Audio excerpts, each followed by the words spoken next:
মাত্র ২ মিনিট। এর মধ্যেই তৈরি হয়ে যাবে মজাদার এই ডেজার্ট। এটা ইফতারির জন্য বেস্ট একটা হেলদি রেসিপি। প্রথমে একটা বাটিতে নিয়ে নিব টক দই ২.৫ টেবিল চামচ পরিমাণ।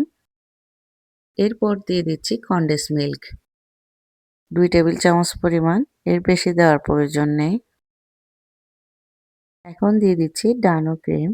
আমি এখানে পুরো ক্রিমটাই দিয়ে দিচ্ছি। এটা খেতে অনেক ভালো লাগবে।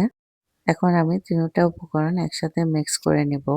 এই ডেজার্টটা বানাতে খুবই কম সময় লাগে আর কিন্তু খেতে অসাধারণ হয়। বাসায় অবশ্যই একবার হলো ট্রাই করে দেখবেন।